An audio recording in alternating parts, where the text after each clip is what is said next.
We have 4 hours worth of cognitive psychology every week. So we're really speeding through the module in a way that I don't spiritually agree with. Oh my god, I'm so homesick.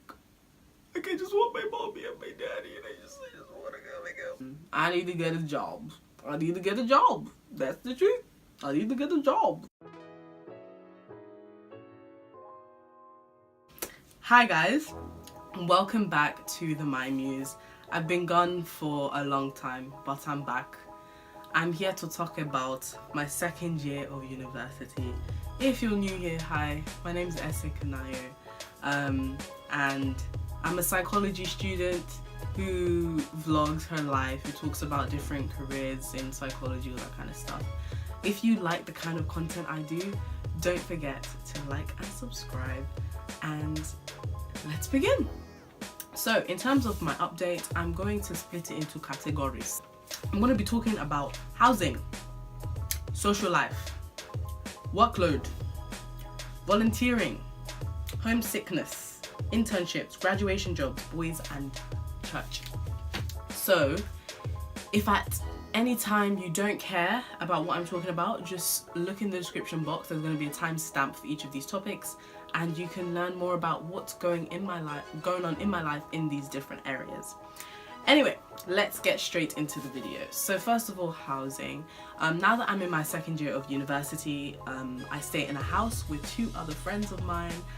One of them I lived with last year, and she's actually from my sixth form, and then the other one I met when I started university. So together there's 3 of us, and we are a house of psychologists, psychology students. But living in a house, honestly guys, I think it's so much better than living in student halls, because you don't have to share a kitchen with strangers. You can choose to live with less people, which for me is, I think, better than living with more people. And you can live with your friends that you're familiar with, so it's just more socially enjoyable, more relaxed, more comfortable. Yeah, I've really enjoyed that so far for this year, and I would recommend it. If you're thinking, should I stay in student halls in second year, or should I move out? Honestly, one of the biggest advantages of moving out is just you get more control over the situation, who you're living with, and all that kind of stuff. And also, this has been the first time I've actually had my own room. Last year, I shared a room with one of my friends, and now this year I have my own space, and it's really shown me that I'm an introvert in a lot of ways, because I spend hours in my room. But right now I'm spending hours in my room, and I enjoy my own space. Social life. In terms of social life, I have enjoyed it a lot more this year than last year, because last year it was just so much pressure. I don't know if other people felt like this as well. There was just so much pressure to make friends, to be sociable, to go out, and you're in the whirl of like this new experience that you've never had before, going to university for the first time. It's so easy to do things that you don't even like clubbing is not really something I like. You know, like I'll club once or twice, but I don't want to do it constantly. But it seems almost as if that's a deeply ingrained part of university culture. One thing I can say to you guys who hate clubbing and know you don't want to club is just don't do it if you don't want to. There are so many people who feel the same way as you, and there's so many different things you can do.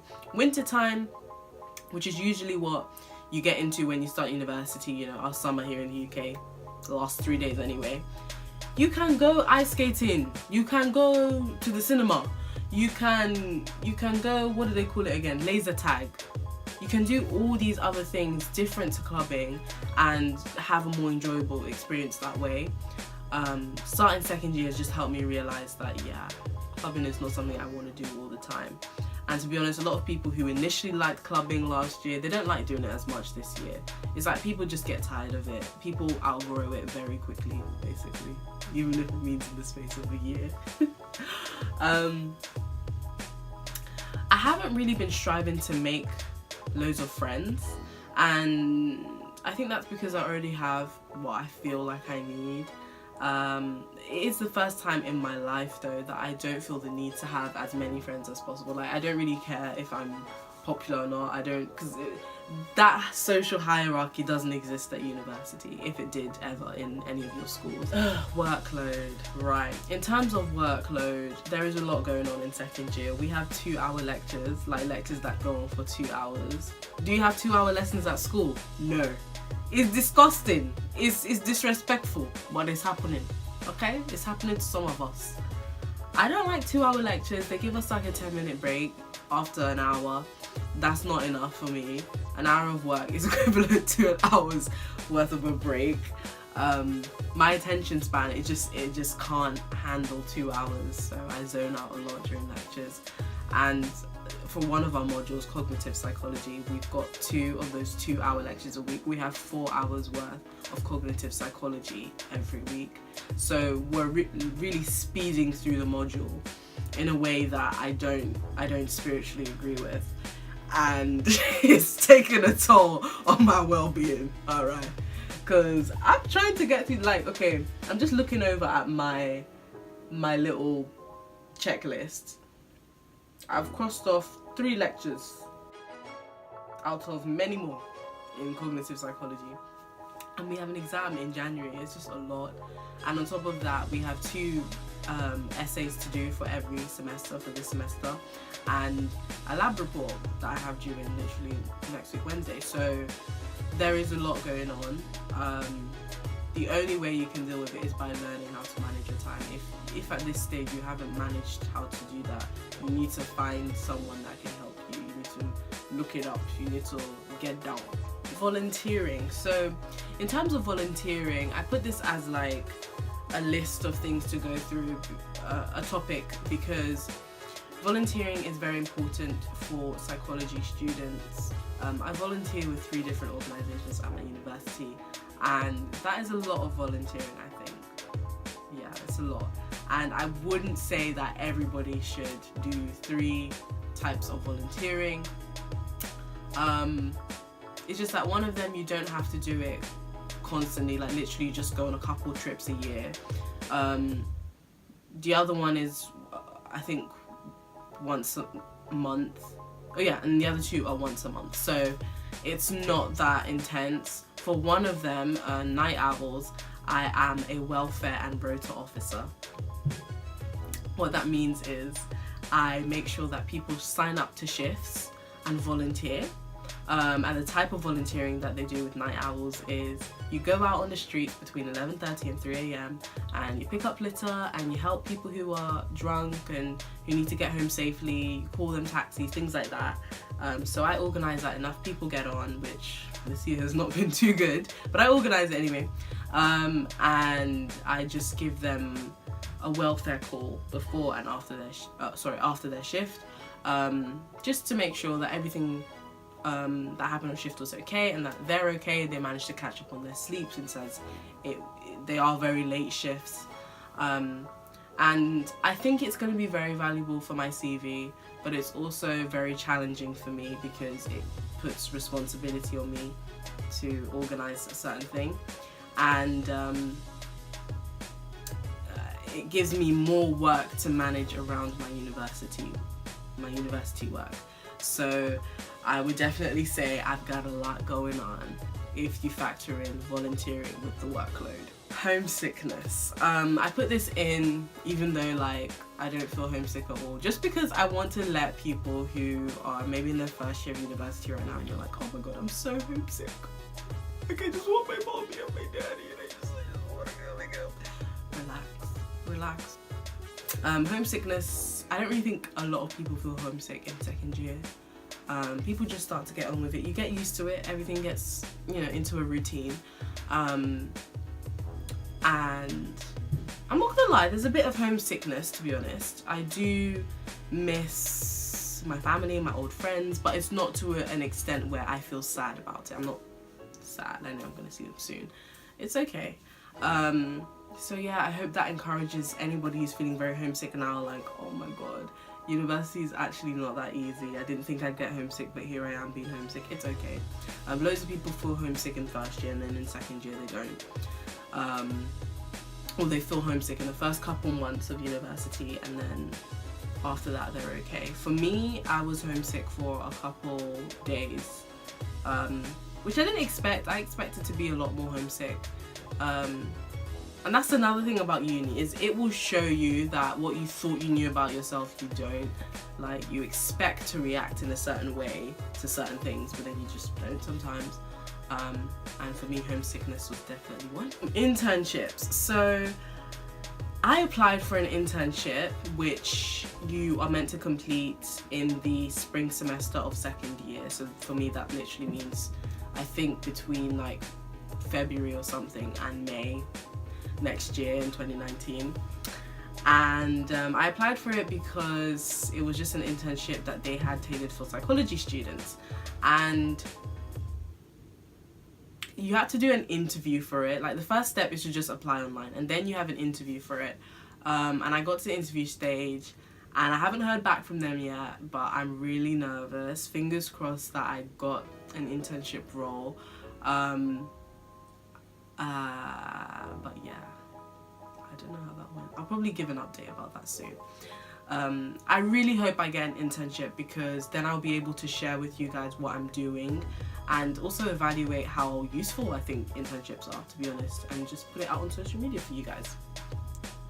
In terms of graduation jobs, so the point of me putting this topic in is the fact that I'm in second year. After third year, which is literally around the corner, I'm going to need to think about what kind of graduation, what job I'm going to get after university. As you may or may know, or as you may or may not know already, I want to pursue clinical psychology. I've talked about it a lot on my channel. I featured a book about it on my Instagram page, which I have yet to finish reading and review. If you haven't checked out my Instagram page, what are you doing? Like, that's just so rude. At the My Muse on Instagram, follow me. And if you're a studygram, I'll definitely give you a follow back, because I like to see what other studygrams are doing. And yeah, definitely follow me on Instagram. But yeah, what was I talking about? I need to start thinking about the type of graduation jobs that I can get to then get onto the clinical psychology doctorate. Yes, I do want to get a doctorate, but it doesn't just happen by the click of the fingers. I need to get a job. That's the truth. I need to get a job. And I don't know how I'm going to do it, but I'm going to do it. There's been like assistant psychology jobs, and I try to look at what they look for in candidates, but they're very competitive at the end of the day. So I've been looking into mental health support workers and what they do, IAPS therapy, which is like improving access to psychological therapies. What IAPS therapist does is they make sure that people who don't have like chronic versions of any disorder, so maybe they've got a mild OCD, or I don't know, mild depression or something, you offer therapies for them. Yeah, there's many different alternatives to an assistant psychology role that you can apply for when you graduate, and I'm now in the process of researching them and working on my CV to make myself a good candidate. And a big part of what the careers advisor at my university said is for your CV is volunteering. Like, that's the best thing you can do right now, is volunteering. If you don't want to do clinical psychology and you want to do like occupational psychology, so that's psychology applied to work setting, like businesses, things like that. I think certain types of internships become more important, the more marketing strategy type internships, things like that become more important to volunteering. So now in second year of an undergrad psychology degree, people in my course were starting to aim for different things and want to do different things depending on the sub type of psychology that we want to pursue later on. So what that means is that we need to know what type of psychology we want to get into for sure, otherwise you're wasting your time. But it's okay, the careers advisor said. She She said it's okay if you volunteer for a certain organisation and you realise, wow, I really don't want to work with children, or wow, I really don't want to do neuropsychology and work with people who have different types of brain damage. It just doesn't interest me, it doesn't motivate me. She says that's great. When you apply for a doctorate course, you can talk about that in your interview. You can tell them, I did this type of volunteering and I came out of it saying, no, children, no, we're not going to do that. You just have to be reflective on every experience you have, and that's what helps you as you build up your CV, when you go on interviews, after graduation, all those kind of things. So yeah, boys. Yeah, that's gonna be a topic. Yeah, boys. I was really nervous to talk about this topic on my channel because I don't want things to be controversial, and I also don't want to deviate from the main point of my channel, which is education. But this is my educational journey from the perspective of me as Essay, and there are so many different things going on in my life, and I would like to share a more holistic perspective. So here we are, talking about boys, men, dating, relationship. I come from a family where, like, my parents would be okay if I came back home and I said I have a boyfriend. They wouldn't be like, ah, what do you mean?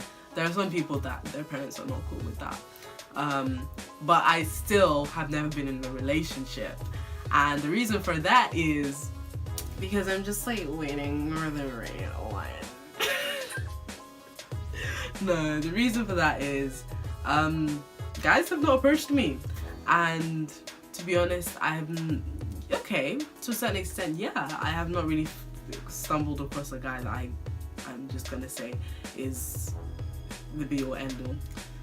It doesn't kill me because, right, I realize that there's only a certain portion of my life that I will get to be single if there is someone out there for me that I'm looking for, right? The smart thing to do is to enjoy that single life, because when it's over, it's over. And it was hard at first for me to understand that, because how do you appreciate something that you've always had, you know? I actually thought that this was the best pause ever. It's so awkward, I'm sorry. It's like any other type of privilege. I was about to say something, but I don't want this channel to be controversial. If you know me, you know what I was going to say. It's like any other type of privilege. So it was hard for me to understand, like, how can I enjoy being single if I've only ever been single? Now it's just annoying, now it's just boring, now I'm just playing a waiting game. Then I realised that no, Essay, you're not looking at it in the right way. The right way to look at the single life is that this is your opportunity to explore yourself. What do you like? What do you dislike? What do you still want to work on before you enter a relationship? You know, a lot of people, you know, you're entering a relationship because you want other people to fix you. No, come on, fix yourself, okay? Fix yourself and then go in a relationship. That's what I would like to do. I don't want to have to depend on somebody to make me feel whole. So I want to make sure that I'm whole before I'm seeking a relationship. And right now I can say that there's a lot of things I like about myself. There's also a lot of things I like to work on. I like to work on my confidence, for one. I think I'm definitely doing a good job at it, I think. But I still have a way to go. You know, in terms of like doing a good job, I mean, like, I'm honest with myself. If I don't feel particularly confident to do something, I don't like to put on a show or put on a mask or put on a front. It just is what it is. Whatever confidence I do have, it's real, it's genuine, it's me. Because fake confidence, that can die very quickly. And I learned that last year when I started university. I knew that I needed to pull myself out of my comfort zone, and I knew that I'm gonna need to gather some confidence, but that's not an easy thing to gather. So a lot of the time it was just a fake it till you make it kind of thing, and it lasted for a bit, but then it dies down. So now I'm just in a stage where I'm just gonna be myself. No, I don't have all the confidence that I want yet, but it's not the end of my story, okay? It's not the end of my story. We're gonna get there. But yeah, other than that, I'm sorry if you can hear anything in the background. That is the other two housemates just living life. It's okay. But yeah, other than that, no, I've not had a relationship with a guy before. If I do start getting involved in relationships, this is just to let you guys know. No, I'm not gonna update you. because it's not a dating channel, and I don't think it will be helpful for any relationship if I straight away produce it on, like, talk about it on social media without letting it just marinate and happen naturally. So no, I will not update you if there is someone, but for now I'll just let you guys know a little bit of the details, which is why there is no one. So now the last topic I'd like to talk about is faith, religion, church, all that kind of stuff. So I've grown up in a Christian household, going to Catholic church every Sunday, and since starting university has been my choice. Obviously, do you want to continue going to church, or do you not want to go to church again? And recently, since I started second year, I was taken to a church with one of my friends, and it was called Heart Church in Nottingham. If you're in Nottingham and you're looking for churches, try Heart Church. So good. Oh my god, so good. Yeah, the church is just amazing. Like, a lot of singing, just, I like the vibe. It's very modern. Coming from a Catholic background, I don't mean to bash Catholicism, you know, I think there are some great things about Catholicism, but one thing I appreciate about this Pentecostal style church, which is different to Catholicism, is it's just very modern. I feel like it's very in tune with the type of culture that we live in when we go outside. I don't want to go into church and try and replicate a time in history that I can't relate with. You know, like, sometimes in the Catholic Church, I just feel like the style of communicating faith was very different, at least to me, in terms of my personality, let's say. Let's not really talk about culture. But in terms of my personality, it didn't really fit me. I like to be upbeat, I like music, I like singing. That's what gets my spirit going, let's say. So starting Heart Church and going there has really, like, just made me realize that, you know what, I can have a good, I can build my faith. You know, you've just got to find a place to do it that works for you. You've got to find a group of people that understand where you're coming from, and, you know, coming to this church it's fine. Like, you know, every Sunday, if you're somebody who is receiving Christ for the first time, you can put up your hand and then you can get a Bible and they pray with you, and, you know, they just help you out. It's okay if you don't know all the answers. You know, one thing they really emphasize in Heart Church is that, you know, church is not a place for people who are perfect to come and party about the fact that they're perfect. Church is more akin to being a hospital for the wounded people. And so it's okay to come to church feeling sad. It's okay to come to church feeling like, ugh, you know, I really want to give up at this point. It's okay to come to church and not know all the answers, and to still be questioning, like, is this really for me? So even now that I'm telling you guys I go to a church, I don't feel like I'm perfect. I don't feel like I've spiritually made it in life, at least just yet. Everything's still a journey, and I'm still, like, this is the beginning of the beginning, I think, for me. And I was actually so happy when I got this Bible, because a couple days before I received it, I was like, oh, I have a New Testament, but I don't have this New Testament and Old Testament, you know, complete Bible. So they gave it to me, and now I'm just reading the Bible from the beginning, from the start. And even though I've grown up Christian, this is the first time I'm doing it of my own volition. This is the first time I'm doing it, and it isn't because we had RE in school, you know. So for me, it's a very interesting experience. As I read, I write down things that come to mind. So I'm still on Genesis, for example. This is what it looks like. I'll write down a verse, and I write down the different interpretations of the verse according to other people, and then things that come to mind for myself. I still have questions, so the thing that I've highlighted in pink here is a question.